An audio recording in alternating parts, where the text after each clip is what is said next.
Boa noite. Tá saindo aí ou não? Tá?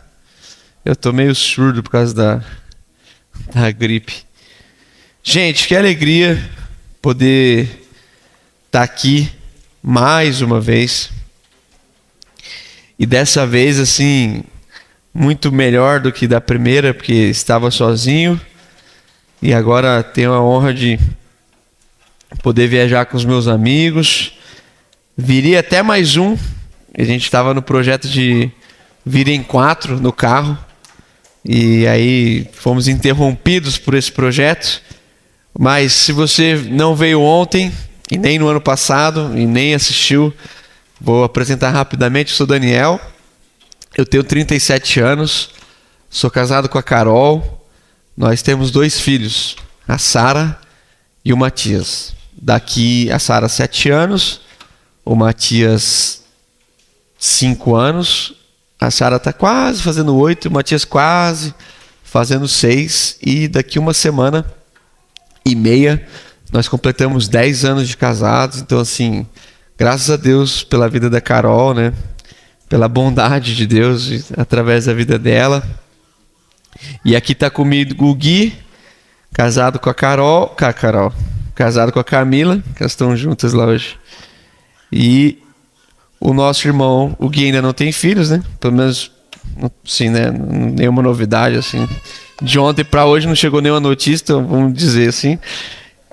E o Danilão já tem 2, né, Danilo? Eita, fogo do céu aí. Danilão já tem 2. 4 e 2 anos. 4 e 1,5. E o Danilo tem lá uma menina, assim, bem agitada, né? Igual a minha, né? Lá em São Paulo dá tudo ao contrário. Aquela coisa, a menina é mais calma. Aqui eu acho que também não segue essa lógica aqui, né? E nós congregamos numa igreja que se chama Doca 12, em Santo André. Então o pastor já esteve lá com alguns irmãos e cabe outros irmãos lá. Nós não temos casas muito grandes, mas temos muitas casas, né? Graças a Deus, né? E dá para ir todo mundo, se quiser ir algum dia. E o que eu vou compartilhar hoje à noite, a gente estava até em dúvida se a gente compartilhava junto ou sozinho, mas aí a gente decidiu que amanhã de manhã a gente vem junto para partilhar algo. E assim, para mim, de certa forma, apesar de ser bem complexo o que a gente vai tentar traduzir aqui, é também para mim um exercício assim de muitos anos, de perceber que há um coletivo consciente, assim, uma ideia fundante e que está quase que aceita pelo Brasil, pela maioria daqueles que pensam a igreja no Brasil, que é uma igreja onde o fim de toda a nossa história e o fim de toda a nossa espiritualidade deságua na congregação local. E o fim de toda a nossa espiritualidade, o fim de toda a nossa oração. E que é como se a nossa vida inteira funcionasse para o domingo, e o domingo fosse a cereja do bolo da nossa história. E o encontro fosse nesse lugar aqui chamamos templo, fosse a coisa mais importante da nossa vida. E eu vou tentando explicando aqui, você vai entendendo, mas a gente ainda tem para sair para comer e dá tempo de se explicar melhor se por acaso eu for confuso.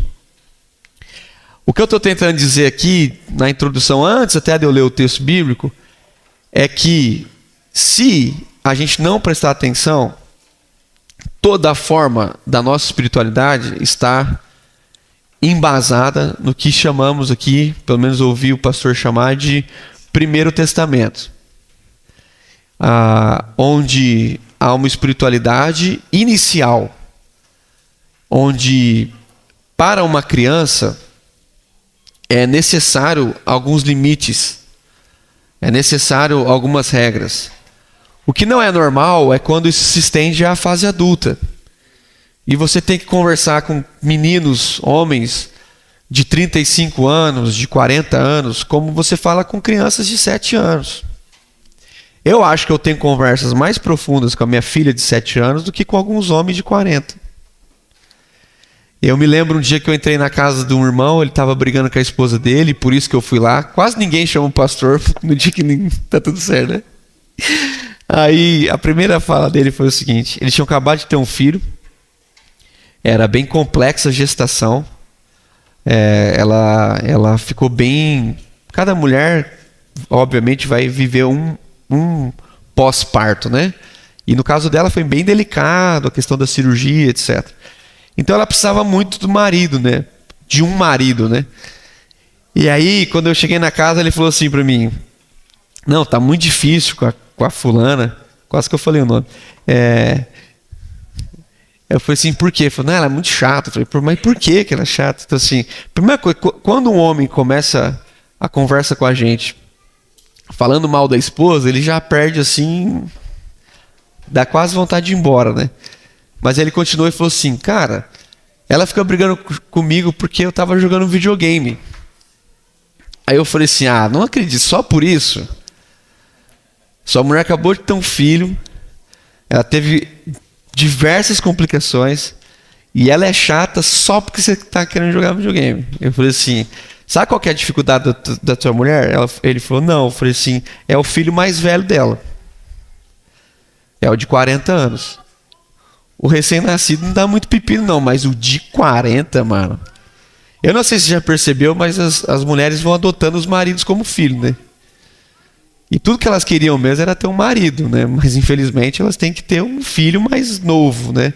Então corta o bife, tem que fazer tudo, dobra tudo, senão o homem se perde.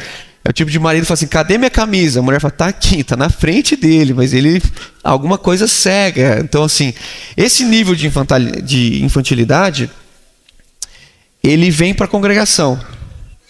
É por isso que quando o apóstolo Paulo vai escrever uma carta, ele fala algo tão forte na segunda carta aos Coríntios, ele diz assim, presta atenção, ele diz assim, eu queria conversar com vocês coisas mais profundas, mas não tem como, porque vocês são infantis, vocês são carnais. Ele fala em algum momento que ele gostaria de entregar uma comida mais sólida, mas não é possível, porque a criança ainda estava num processo de educação alimentar, então ela precisa começar do líquido para o sólido. A criança não sai do leite para a carne, ela introduz a manguinha, a melancia, frutas que são mais fáceis, porque ela ainda não tem dente. Agora presta atenção, o que não é normal é o Paulo escrever para uma igreja de adultos e dizer, eu gostaria de conversar com vocês coisas mais maduras, mas não tem como. Então, o que eu vou falar aqui, embora seja muito simples, é uma conversa de alguém que está tentando há alguns anos ter conversas mais maduras. E que às vezes para isso, elas exigem um certo nível de reflexão. E mais do que um certo nível de reflexão, exigem coragem. Exige coragem. Presta atenção, a maioria das pessoas não estão lendo a Bíblia com seriedade porque não tem coragem de enfrentar o texto bíblico. Se você tiver olhos atentos, como o Felipe diz, olhos para ouvir, olhos para ver e ouvidos para ouvir, você vai se deparar com verdades que vão tratar coisas profundas no seu coração. E é exatamente por isso que cada vez a gente lê menos e mais rápido. Aquela coisa da leitura demorada que se fazia na antiguidade com bíblias de papel, né? Onde a gente ia para um quarto e acendia uma luz direcionada para não acordar os demais, e lia e gastava tempo na leitura bíblica, quase não existe mais. Então é o seguinte, eu vou ler a introdução de uma nova aliança do povo de Deus. Está lá em Atos, capítulo 1. E aí a gente começa em Atos, capítulo 1, faz um passeio pelo Antigo Texto e eu estou ali vendo o relógio, fica tranquilo. Então vamos lá, Atos, capítulo 1.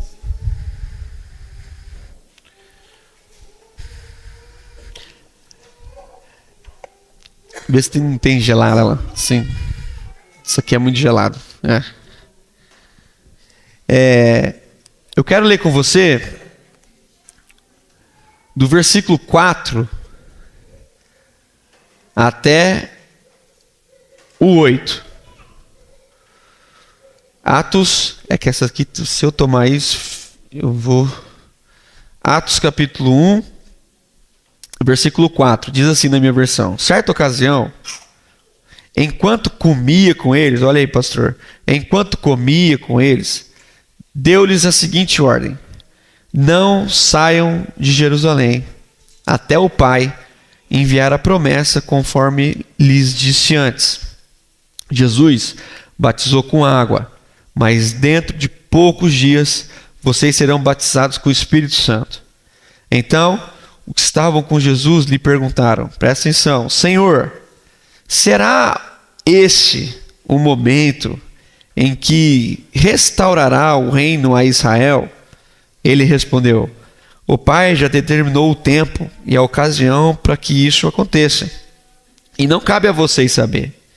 Vocês receberão poder quando o Espírito Santo descer sobre vocês, e serão minhas, e serão minhas testemunhas em toda parte, em Jerusalém, em toda a Judéia, em Samaria e nos lugares mais distantes da terra. Depois, se der tempo, a gente continua aqui o capítulo 2. Seguinte, hoje de manhã, eu sei que a maioria de nós aqui não pudemos estar aqui, mas o pastor lançou um fundamento aqui. E nós começamos a leitura a partir de Gênesis capítulo 1, se não me falha a memória, versículo 26. Foi isso mesmo, né?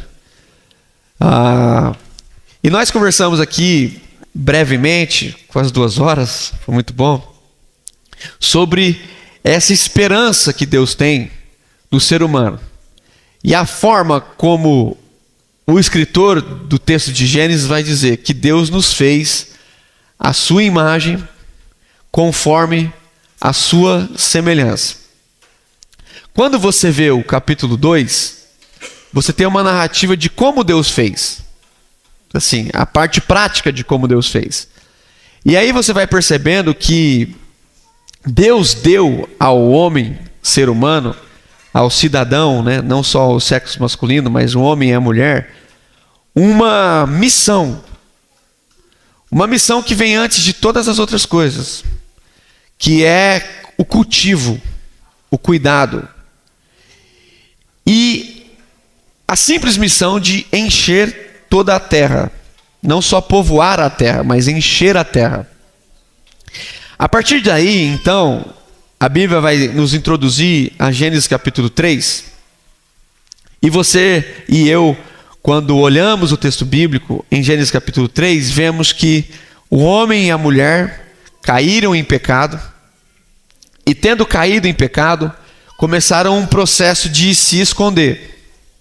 Se esconder da sua própria nudez e se esconder de Deus. Então presta atenção. De Gênesis capítulo 3 até Gênesis capítulo 11, a palavra bênção desaparece da Bíblia. Pode ler, você não vai encontrar. Não há nenhuma menção da palavra bênção. De Gênesis capítulo 3 até Gênesis capítulo 11. O que acontece nesse interim? Gênesis capítulo 4. Um irmão matando o outro irmão. Gênesis capítulo 6. Deus se arrependendo de ter criado o ser humano. Por quê? Não é que Deus se arrependeu num constrangimento. Não é que Deus falou assim: nossa, eu não acredito que eu fiz isso. Olha aí o que aconteceu. Era como se Deus tivesse olhado para o ser humano e dito a ele mesmo: não foi para isso que eu criei o ser humano.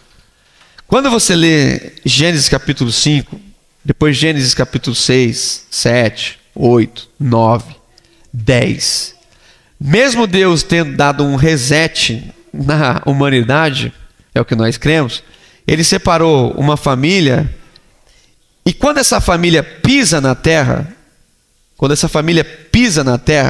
Deus vai falar a essa família exatamente a mesma coisa que Ele disse para o Adão: encha a terra. Então Deus sempre teve um compromisso com a terra, com o humano. E aí, do Gênesis capítulo 9 até o Gênesis capítulo 11, você vê que em pouco tempo o ser humano já caiu novamente nessa vala do poder, nessa vala do consumo, nessa vala da tragédia e essencialmente nesse espírito do reconhecimento. Presta atenção no nome de Jesus, até que os homens tenham uma ideia. Vamos fazer aqui uma torre para que a gente possa ser conhecido. Então presta atenção, esse é um princípio de uma espiritualidade um tanto quanto equivocada. Construir um lugar bem alto para que as outras nações vejam esse poder. Amém? Então compreende isso no nome de Jesus. E essa é a ideia, construir algo tão polposo que nunca se viu na terra, para que todos pudessem saber o quão poderoso eles podem ser. Quando o Espírito de Deus vê isso, no nome de Jesus, o Espírito de Deus toma uma decisão. Desçamos e confundamos essas línguas. Há quem diga que até esse momento eles falavam a mesma língua, que é português carioca. É claro, Deus falava é mesmo. Deus falava é mesmo. Então assim, e eles estavam no mesmo ambiente, né? Com certeza Deus era carioca. Deus não é só brasileiro, Deus é carioca, né? Então assim, e flamenguista, certeza. Então assim, tô brincando. Calma, cara. Calma, Deus não é tão assim. Não exagera. Não exagera, tô brincando. Não é não, né? Deus não tem time, não. Deus torce pra todo mundo. Ei, que legal. Deus é tipo igual o Rafael, né? Ele torce pra 4, 5 times. Então assim, agora ele é São Paulino. Então, quando as pessoas vão até esse lugar, o Espírito de Deus toma uma decisão. Presta atenção. Confundir as línguas. E nós vamos entender isso sempre como uma forma apenas de punição. Só que tendo confundido as línguas, Deus os obrigou a viver em clãs. E em clãs distantes. No entanto, no exercício da leitura bíblica, quando você abre Gênesis capítulo 12, a palavra bênção aparece de uma forma maravilhosa. Deus vê o Abraão, que ainda chamava Abrão, e ele diz uma das coisas mais benditas. Deus diz o seguinte: Abraão, em ti serão benditas todas as famílias da terra. E então Deus começa um projeto que através do filho da descendência de Abraão, e nós não estamos falando de Isaac, obviamente estamos falando de Cristo. Não sei, né, pastor? Tô certo? Você vai me corrigindo aí depois. Amanhã você que prega, né?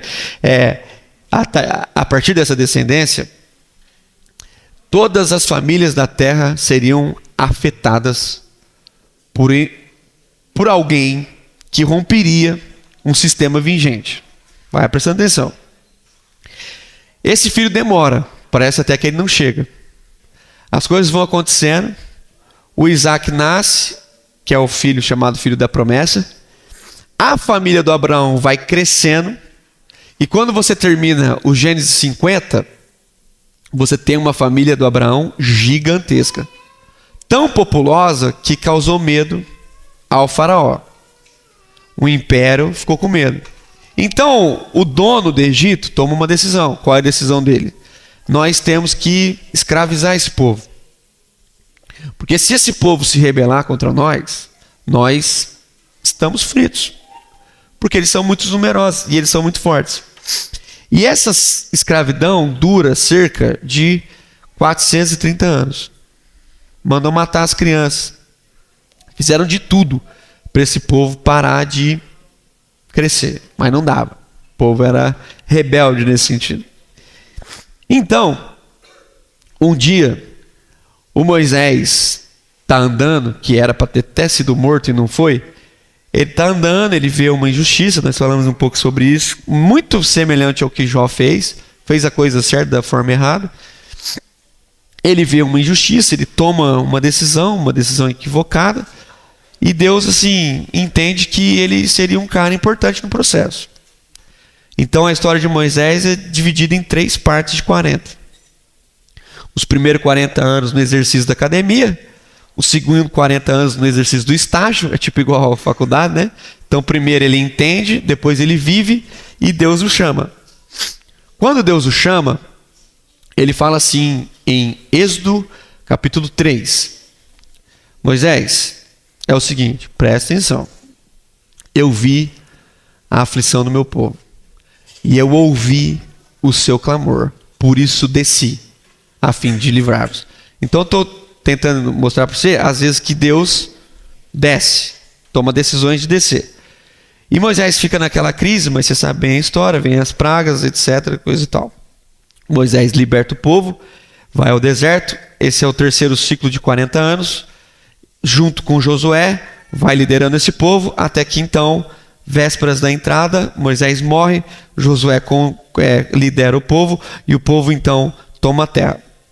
Quando o povo toma a terra, Deus os divide em 12 tribos, que são exatamente os próprios filhos do José, e os irmãos de José, e aí eles ficam em volta de um lugar, e Deus institui uma espiritualidade. E essa espiritualidade que Deus institui vai acontecer num lugar que Deus o batiza de tabernáculo. Presta atenção, em nome de Jesus. O que é o tabernáculo? O que tamanho tem o tabernáculo? O tabernáculo é uma palavra muito bonita, mas de uma forma brasileira, nós poderíamos chamar carinhosamente de barraca, tenda, ok? O que é o tabernáculo? É uma tenda, mais ou menos de 5 metros por 12 metros. Sabe o que eu estou querendo dizer? Que o tabernáculo é um tanto quanto menor esse prédio aqui. Isso é muito importante para a nossa reflexão. O tabernáculo tem uma característica. Ele é pequeno, mas tem uma melhor característica. Ele é móvel. Qual era a ideia de Deus? Que todas as vezes que Deus entendia que haveria movimento, eles precisavam então desmontar aquilo e seguir. Presta atenção. Quando eles montam aquele negócio, o tabernáculo representa toda a espiritualidade. Ele tem o lugar do sacrifício, o lugar da representação e o lugar onde só o sumo sacerdote podia entrar uma vez por ano. Todo esse negócio que a gente lê acontece numa dinâmica assim muito simples.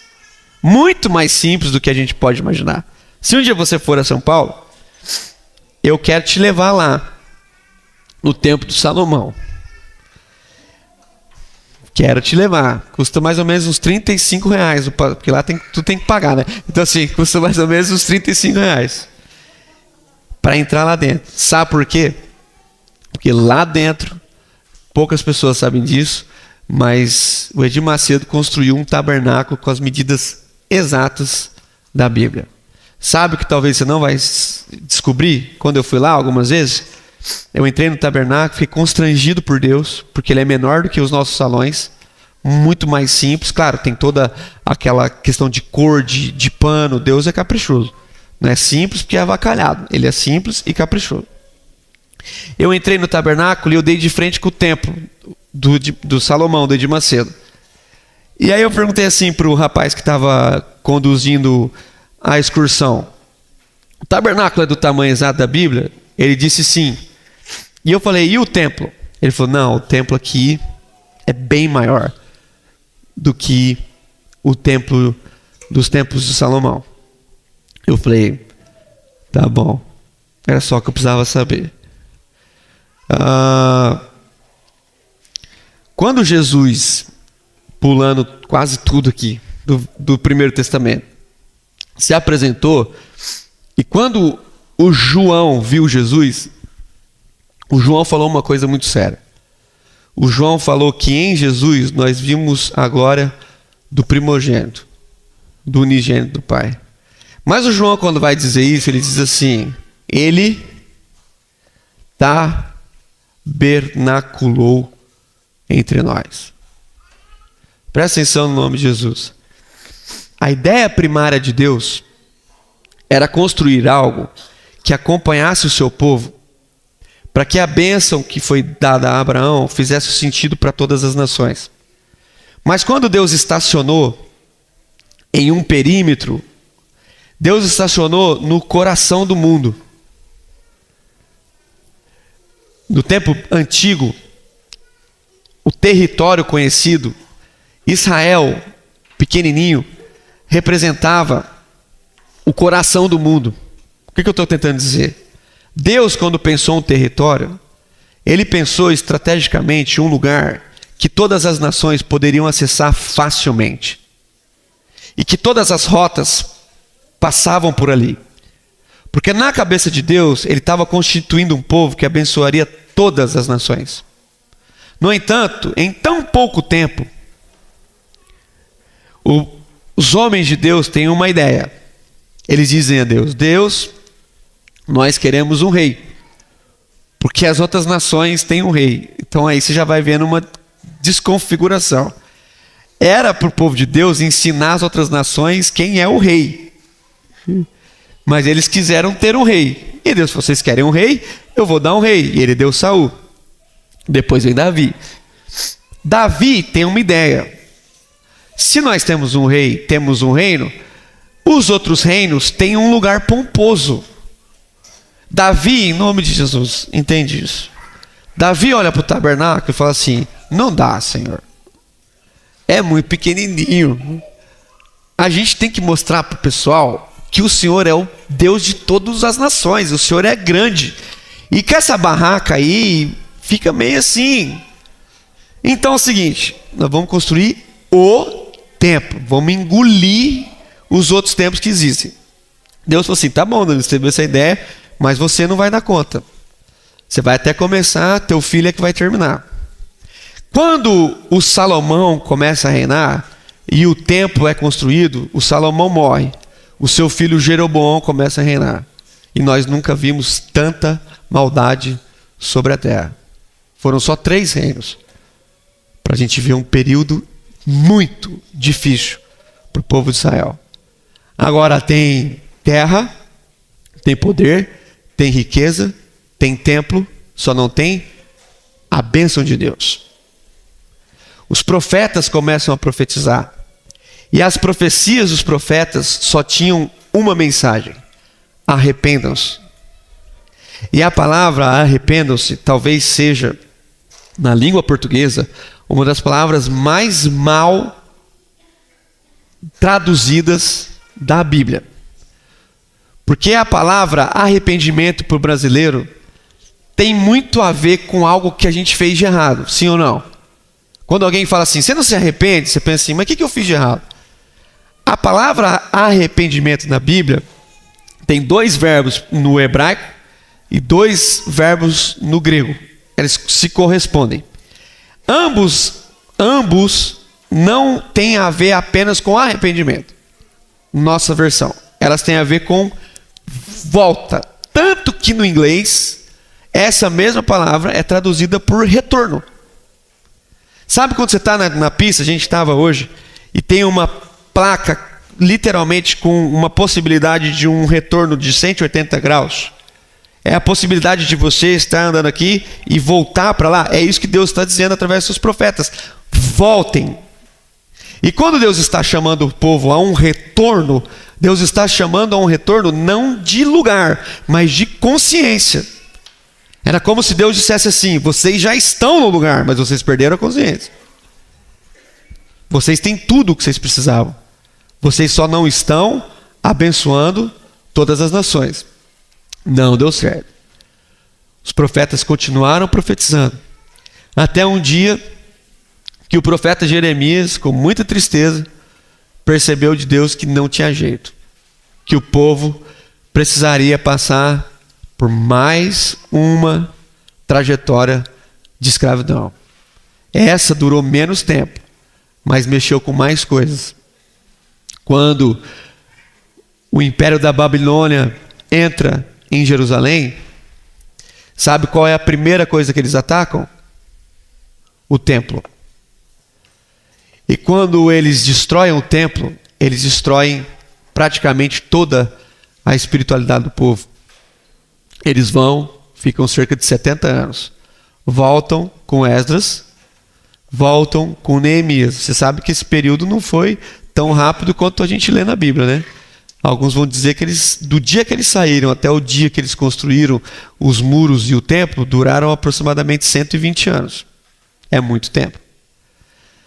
Quando eles terminam a reconstrução do templo e dos muros, é como se eles tivessem conseguido tudo o que eles queriam. E Deus vai dizer de novo, não é só isso. E aí nós vivemos o que chamamos de período sombrio. E de repente, o que quebra o silêncio do período sombrio é uma voz de um profeta que está no deserto. E ele diz, nós vimos a glória do unigênito. E uma das coisas que nos fez saber que ele é o Messias, presta atenção, é que ele tabernaculou entre nós. Era como se o profeta João Batista estivesse dizendo, o tabernáculo de Deus voltou para o centro das nossas relações. E quando o João Batista olha para Jesus e diz, ele é o tabernáculo de Deus, ele está como quem diz assim, sabe por que ele é o tabernáculo de Deus? Porque ele anda e ele vai ao encontro de todas as pessoas. E indo ao encontro das pessoas, ele faz por elas o que nós fomos chamados a fazer. E é muito lindo essa palavra que o João usa se referindo a Jesus, porque quando o João vai escrever o texto do Apocalipse, ele vai dizer que lá naquele lugar não tem um templo, tem um tabernáculo. Essa ideia que Deus tem desde antes da fundação do mundo. Presta atenção, estou caminhando para o fim. A primeira característica de Deus na terra é que ele se movimenta. O Espírito de Deus pairava sobre a terra. Essa é a característica do povo de Deus. É a característica de um povo que se movimenta e que vai ao encontro e que cura, e que restabelece conexões, e que traz de volta a vida. Por isso que no Evangelho de Lucas, que é o que vem antes de Atos, a forma como Lucas introduz Jesus é a seguinte, o Espírito do Senhor está sobre mim, e ele me ungiu para, ou seja, ele me consagrou para dar vista aos cegos, okay? Abrir as cadeias, libertar os cativos e apregoar o ano aceitável do Senhor. É assim que o Lucas introduz Jesus, um ser de movimento que está para o ser humano. Agora presta atenção, esses 3 anos que Jesus viveu com esses irmãos, chegou no fim. E aí, o mesmo Lucas, se você abrir Lucas 24 e Atos capítulo 1, você vai perceber que é um texto, sim, corrido, né? Quando Jesus ressuscita, Jesus vai ao encontro dos discípulos no caminho de Emaús. Vocês devem cantar até as músicas de Emaús aqui. Beleza. E quando Jesus chega no caminho, porque ele anda, né? Ele sempre está do caminho. Ele é tão do caminho que a igreja de Atos é conhecida como a igreja do caminho. Não é a igreja do prédio. É a igreja do caminho, é a igreja que anda. O pessoal não entendia a espiritualidade do caminho, a seita dos nazarenos do caminho. Interessante. Os discípulos estão lá no caminho, Jesus se põe ao lado deles, e Jesus pergunta assim, o que está acontecendo? Eu adoro as perguntas de Jesus. A pergunta mais estranha vem dos discípulos. Ele fala assim, você é o único que não está sabendo? Eu adoro esses irmãos, porque eles dão uma dessa com Deus, assim, você não está sabendo o que está acontecendo? Eu assim, não estou sabendo, me conta, ainda bem que você está aqui. Ele fala assim, sim, nós seguimos um Jesus, um profeta, Ele era poderoso em palavras. Beleza. E aí vem o que eles realmente queriam dizer. Eles falam assim: e nós esperávamos que ele iria redimir Israel. Então, eles ainda estão esperando o Jesus que redime Israel, e em vez deles redimirem a terra.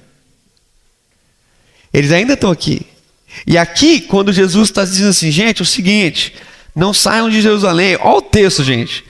Vocês vão ser batizados com o Espírito Santo. Olha o texto, olha o nível de reflexão de Jesus. Aí o Jesus está falando assim: vocês vão ser, o João batizou com água, mas vocês vão receber o Espírito. O Espírito não é um negócio do Novo Testamento. O Espírito é uma coisa da Bíblia. O Espírito parava sobre a terra. O Espírito vai morar em vocês. Ele fala assim: mas quando que Jerusalém vai ser restituída?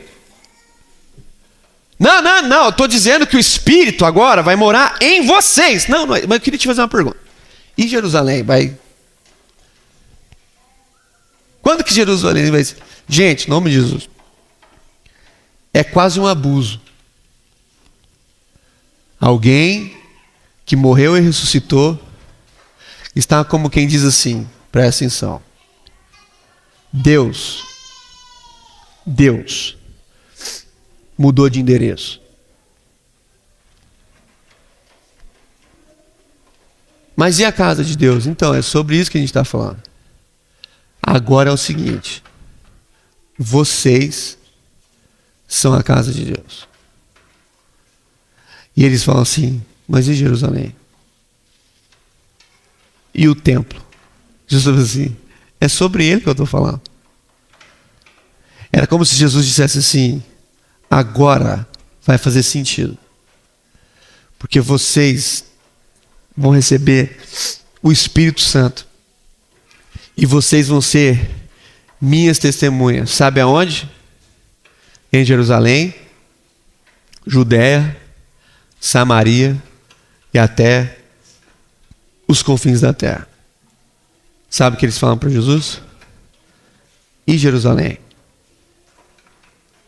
Jesus está como quem diz: não, vocês não leram o mesmo texto.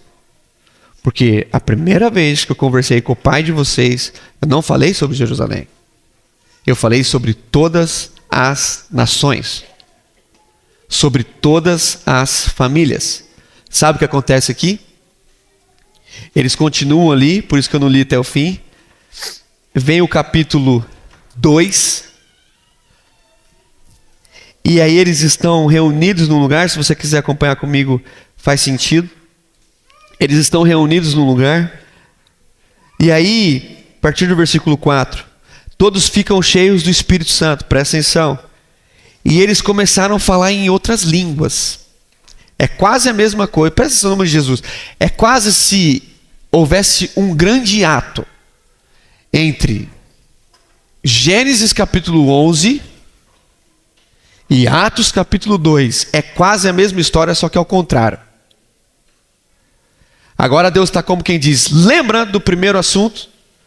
Vocês estavam criando um lugar gigante para serem conhecidos. Eu fui lá e confundi vocês. Agora é o seguinte: vai ser o contrário. Agora vocês vão falar em outras línguas, para que todos entendam. E eu vou estar em vocês. E aí, irmãos, começa uma grande revolução. As coisas começam a acontecer. Eram só 120. De repente são mais de 3.000. As coisas vão acontecendo. Essa igreja vai crescendo. As coisas vão acontecendo. Essa igreja vai crescendo. E eles vão se organizando. E de repente eles estão novamente presos a uma condição chamada Jerusalém. De Atos capítulo 2 a Atos capítulo 11, nós temos muitos anos de histórias. Jesus disse: fiquem em Jerusalém até que o Espírito Santo desça sobre vocês, porque depois é para invadir o mundo inteiro. Sabe o que eles fizeram? Ficaram em Jerusalém. E se não fosse o Estevão, eu acho que eles estavam lá até hoje. Não pode ser muito romântico para ler a Bíblia, senão a gente não entende algumas coisas. O Estevão vai ser apedrejado. E por causa do Estevão se levanta grande perseguição. E a partir do capítulo 8, o texto bíblico vai dizer no versículo 1 em diante. E a perseguição começou, e eles foram espalhados sobre a terra. Sabe para que terra? Samaria e Judéia. Exatamente o lugar que eles tinham que ter ido, e não foram. Mas como isso é um projeto de Deus, não é um projeto dos homens, isso vai acontecer. É decreto de Deus. A questão é, como nós entenderemos essa espiritualidade? A partir de Paulo, no capítulo 9, as coisas vão se restabelecer, dar um reset de novo. E aí, no capítulo 10, por volta do meio-dia, na hora da fome, né? Que a gente pensa em comer, né? Deus estava tendo uma visão, o Pedro estava tendo uma visão. E aí, o Pedro lá, uma visão, e eu adoro o Pedro por causa disso. Deus fala assim para Pedro: Pedro, tá vendo esse animal? Mata e come. E Pedro, como um bom Pedro, ele vai dizer para Jesus: não. Eu adoro o Pedro. Ele é muito sincero, né? Ele fala assim: por acaso eu comi alguma coisa impura? Só que aí ele tem a felicidade de ouvir de Deus: Pedro, quem é você, Pedro, para dizer que é impuro o que eu já purifiquei? Ele fala: tá bom. E como Deus é estratégico, Deus sabia que Pedro não iria na casa de Cornélio. Ele fala assim: Pedro, como eu sei que você não vai, eu mandei te buscar. Presta atenção. Ele fala assim para Pedro: Pedro, tem 2 homens aí. Ou seja, não tem como você fugir. É só você prestar atenção na Bíblia. Eles estão na porta. Você vai ter que ir com eles. Eles vão te levar à casa de um homem, Cornélio. Vai te escandalizar, Pedro, mas ele não é da tua religião. Você vai lá e come com eles. E Pedro fala assim: não, vamos ver, né? Quando Pedro chega lá, pior do que comer com eles, foi ver que o Espírito Santo também desceu sobre eles. E aí dá um nó na cabeça de Pedro. Porque ele fica assim: não, peraí. Nós não éramos o povo escolhido? O povo de Deus até hoje está achando que escolhido é a mesma coisa que exclusivo. Não, nós somos o povo escolhido e não o povo exclusivo de Deus. Deus não tem filho predileto. E aí, irmãos, no nome de Jesus, Pedro vai ter que viver o constrangimento de comer com pessoas que comem comida diferente, presta atenção, comem comida diferente, falam uma língua diferente e desenvolveram uma outra espiritualidade. Só que como Deus já tinha mostrado para Pedro que o negócio não era o tipo de língua e nem o tipo de comida, agora Pedro vai ter que repensar. E isso acontece de outras formas, outras vezes. Então, o que eu estou querendo dizer? Se nós temos um chamado, e o nosso chamado é para regar a terra, nós temos que pensar só 2 coisas, grava só isso. Se a nossa mentalidade ainda está presa a uma convergência, a uma centralidade de espaço, onde tudo acontece, ou se nós estamos entendendo que as nossas reuniões são para que no fim delas nós sejamos dispersos para toda a terra. Então, não é o povo disperso que se encontra, é o povo que pelo encontro se dispersa. E se dispersa porque ouviu o Espírito Santo de Deus. e se dispersa porque tem um compromisso maior. Essa coisa de usar toda a nossa espiritualidade em favor da nossa liturgia, ela é bíblica. Só que ela era o primeiro estágio. Ela era o primeiro passo da fé. Era entender que nós precisávamos nos reunir e cantar, e pregar, e cuidar das crianças, e organizar um espaço. Tudo isso é uma bênção, tem que acontecer. Mas o sonho de Deus era que, em apresentando esse espaço belo e simples, todos nós nos tornássemos o espaço. Então presta atenção. Eu não vou à igreja se eu não for ela. Ou eu sou parte dessa comunidade, ou eu não vou a ela. Então a igreja é o encontro das pessoas que entenderam que são o templo. Para ficar mais difícil, Paulo, em Atos capítulo 8, está vendo Estevão morrer. E na morte de Estevão, Estevão fala uma coisa que se tornou central na pregação de Paulo. Paulo copiou Estevão a vida inteira. Entre uma pedra e outra, Estevão disse uma das coisas mais importantes da fé cristã: Deus não habita em templos feitos por mãos humanas. Acabou isso. Há uma outra habitação. O Paulo ouviu isso e deu um choque na mente. Como assim? O Paulo foi tão impactado por isso que todo canto que ele ia, você pode depois grifar Atos, a gente está lendo lá, e estou sabendo disso. Paulo vai dizer assim: Deus não habita em teu. É como se ele. Sabe quando você ouve uma pregação e aquilo te impacta muito e você fala aquilo em todo lugar? É Paulo falando o que Estevão falou. Sabe por que Paulo falou uma coisa dessa? Porque Paulo nunca tinha visto alguém que consegue morrer em paz. Nunca tinha visto. O Estevão só falou assim: gente, entre uma pedra e outra, eu só queria dizer uma coisa para vocês. O quê? O que eu ouvi meu Jesus dizer. Então, sabe como Estevão morre? Eu vou te dizer. As últimas palavras de Estevão são as mesmas últimas palavras de Jesus: Pai, perdoe. Eles não sabem o que falam. Pronto. Você não vê um homem gritando: socorro!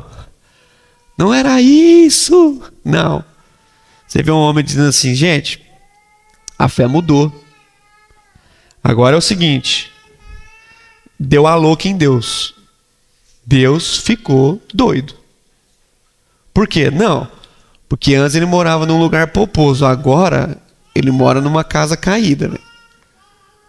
Pensa numa casa caída, toda cheia de infiltração. E aí Deus olha para umas pessoas como nós e ele fala o seguinte: vou terminar. Ele olha para 12 discípulos e ele fala assim: vocês farão obras maiores do que eu. Você imagina os discípulos escutando isso de Jesus? Olha o tanto de coisa que Jesus fez. Ele ora para os discípulos assim: vocês farão obras maiores do que eu. Você acha que eles acreditaram naquilo? Nunca. E todas as vezes que você e eu ouvimos esse texto, qual é a primeira coisa que você pensa? Que eles fariam coisas maiores, mais pomposas e grandiosas.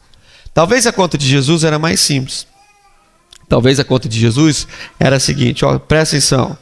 Jesus dissesse mais ou menos assim: gente, se eu, um homem cheio do Espírito, fiz tanta coisa, imagina 12 com o mesmo Espírito. Essa é uma conta matemática básica.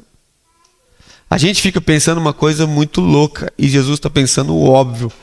Eu sei que agora eu vou morar em vocês e vocês poderão fazer coisas maiores do que eu, na medida em entenderem que o chamado de vocês é para todas as nações. Lá na igreja, a pergunta que eu mais ouço é: por que você viaja tanto? E eu tenho que responder toda. Você acha que porque eu gosto? Porque eu prefiro? Porque eu gosto de dormir no colchão dos outros? É óbvio que não. Eu vou dizer, porque que vocês não viajam mais. É o contrário. Essa lei do movimento movimenta. Então, no nome de Jesus, sabe qual é o dilema maior? Que você e eu temos saído daqui e tomamos uma decisão, no nome de Jesus. Ou nós encaramos o desafio de ser a igreja de Jesus, ou nós vamos morrer pintando as paredes do templo. E vamos discutir qual é a cor do tapete.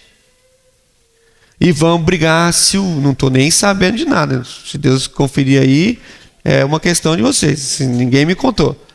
E vamos ver se o banco tem que passar verniz ou não. E vamos ver se a letra ficou boa. E vamos ver se a fonte está boa. E vamos ver se nos slides as primeiras letras começam em maiúsculo ou não. E aí a gente começa a cuidar de um tanto de coisa que faz a gente ocupar toda a nossa agenda com um lugar que chamamos casa de Deus. Sim ou não? Sabe que texto nós lemos para falar isso? Salmos. Vamos à casa do Senhor. Sabe quando você devia falar isso? Quando você frente a um irmão, você falava assim: alegrei quando me disseram, vamos à casa do Senhor. Vamos a um encontro real e transformador. Para que saindo desse encontro, a gente possa abençoar todas as nações. Então, nós não fomos chamados para ser pessoas que cuidam bem de tudo, e nós temos que cuidar. Eu estou aqui feliz por ver tudo cuidado, até porque eu tenho toque, é muito difícil para mim quando as coisas estão desorganizadas. Mas, mais do que isso, irmãos, era para a gente ser como Pedro e fazer uma pergunta simples: onde estão os Cornélios da nossa geração?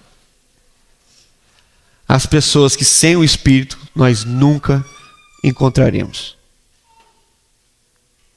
Essa é a grande pergunta. A pergunta não é se você encontra com seus irmãos, porque aqui eu sei que vocês encontram.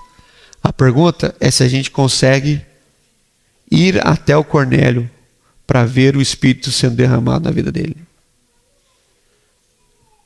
A pergunta é se a gente consegue admitir que Deus não é patrimônio nosso. A pergunta é se a gente consegue admitir que Ele se manifesta da forma que Ele quiser. E que às vezes a gente nem entende. A grande pergunta não é se a gente consegue explicar Deus.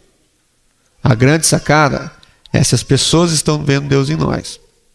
Por isso que do começo ao fim, a igreja em Atos dos Apóstolos foi chamada a igreja do caminho. Você sabe quantas vezes em Atos a igreja foi chamada a igreja do prédio? Nenhuma. Nenhuma. Você sabe quando João escreveu? Eu vou ler isso aqui. O Apocalipse tem uma coisa assim que a gente precisava entender. Abra aí se você quiser. Apocalipse capítulo 1. É fácil de achar, né?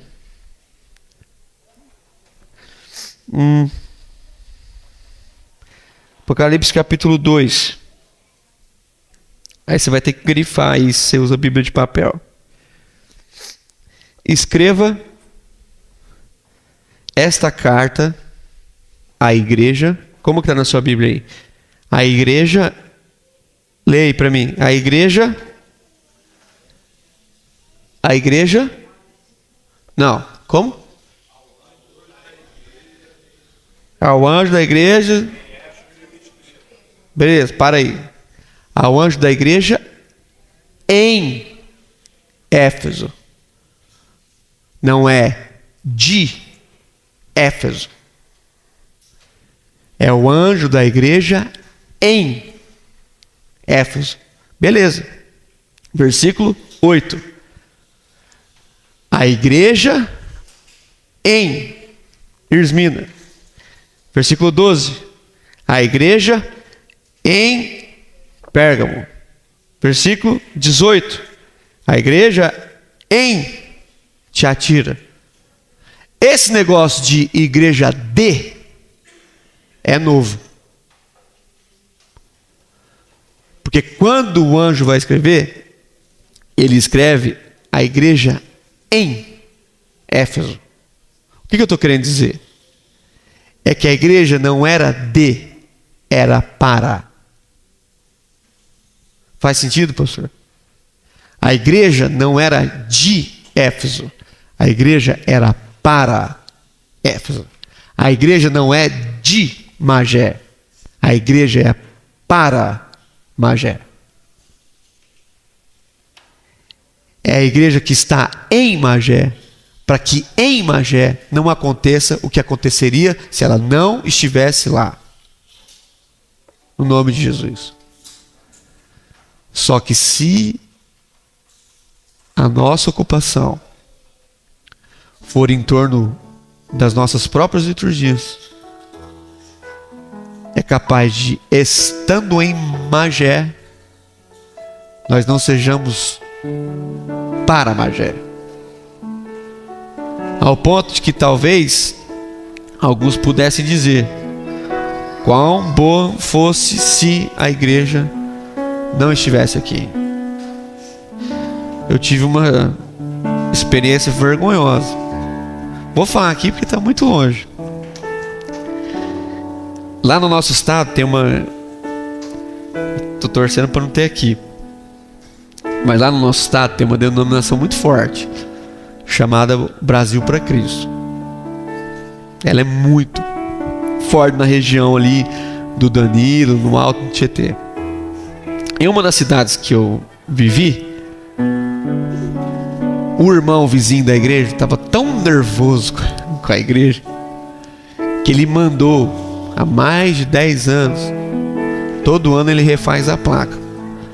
A placa da igreja termina, começa a placa que ele mandou fazer, colado com a placa da igreja. A placa está escrita assim: Brasil para Cristo. Aí começa a placa da casa dele: o Brasil pode até ser para Cristo, mas será que Cristo é surdo?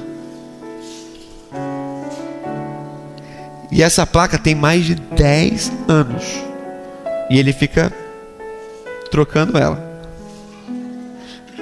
Fala para mim, no nome de Jesus, quem é que deseja ser vizinho de uma igreja evangélica?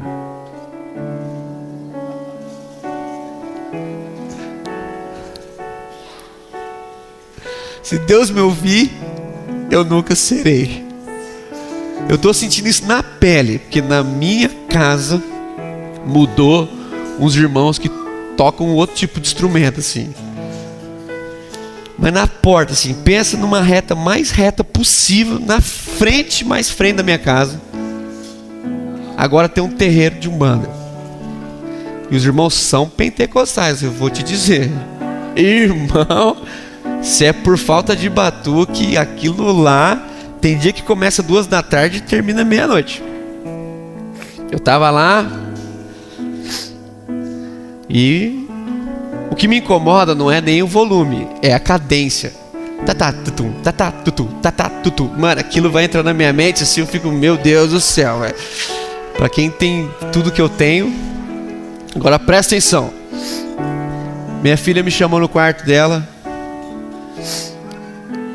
Ela perguntou assim pra mim: pai,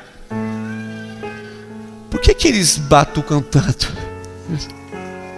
Eu falei: ah, filha, como que eu explico isso pra uma menina de 7 anos? Eu falei, filho, é o jeito deles adorarem lá. Aí ela falou assim, mas é outro Deus? Eu falei, nossa, só pergunta fácil. Só que essa foi até fácil. Ela terminou a conversa me perguntando assim, pai, eles têm outro Deus porque eles ainda não sabem que o nosso Deus é o pai deles? Eu falei, é isso aí, filho. Ela não perguntou para mim, pai, eles têm outro Deus porque eles não sabem que o nosso Deus é Deus deles? Ela me perguntou, pai, eles têm outro Deus porque eles ainda não sabem que nosso Deus também é o pai deles? Eu falei, filho, eu tô achando que é isso mesmo. Ela falou, e como que a gente vai fazer? Só conversa fácil. Eu falei assim, filho, tem que torcer para eles ficarem mais tempo aqui. Porque aí vai que Deus dá a graça da gente entrar lá. Mesmo que me dá uma irritadinha de vez em quando. E aí, é isso que eu tô falando. Se eu não treinar minha filha, com 12 anos, ela vai ter raiva deles. Com 15 anos, ela vai fazer abaixo-assinado para eles saírem daí. E com 18 anos, ela vai querer expulsar o demônio deles. E tudo que eles precisavam saber é que o nosso Deus é também o pai deles. Quem é que vai contar para eles? Sabe o que ela me falou? Por que a gente não vai lá contar para eles? Eu falei, se o papai chegar lá, não é tão simples assim também. O cara, mano, ele falou assim, mas é só a gente ir lá. Eu queria ter essa fé aí que você está tendo. E essa crise que eu estou tendo é a crise de ter que ser evangelizado pelos nossos filhos. Que tudo para eles é tranquilo. Tudo para eles é fácil. O ano passado, chegou meu livro novo. Eu abri a caixa e percebi que o livro estava aberto. Eu falei, ué, a caixa veio aberta? Contei os livros, estava faltando um.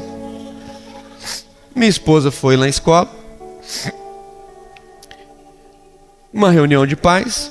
Está descendo um professor com o livro na mão. O livro não tinha nem lançado e o cara tinha um livro na mão. Sabe qual que é o detalhe? Se precisar, depois você corta. Ele é homossexual e mora com um cara. Minha filha abriu a caixa, pegou o livro, escondido, foi lá e deu para ele. Eu falei, filha, para quem que você deu o livro, filho? Ela falou.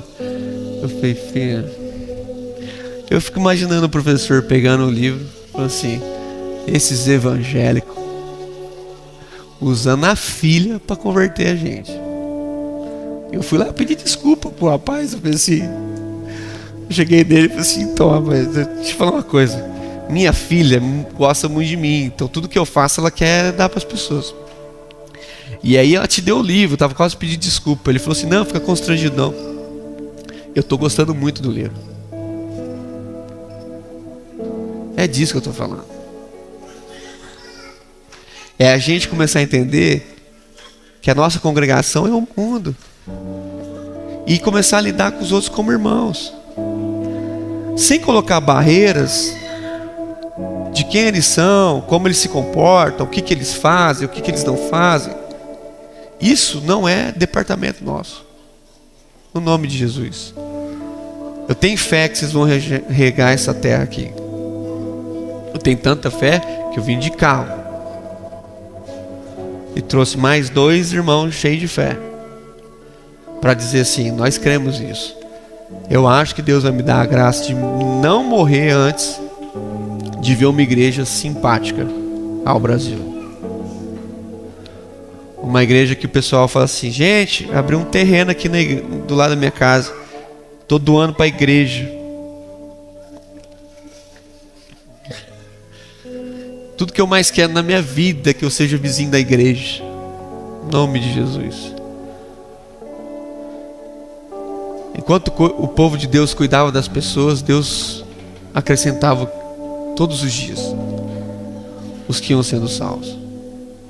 Mas na medida em que o povo de Deus começou a cuidar das liturgias centralizadoras, nós começamos a ver os absurdos mais absurdos. Então eu vou parar. Em nome de Jesus, sai daqui e encontra um Cornélio. Um Cornélio.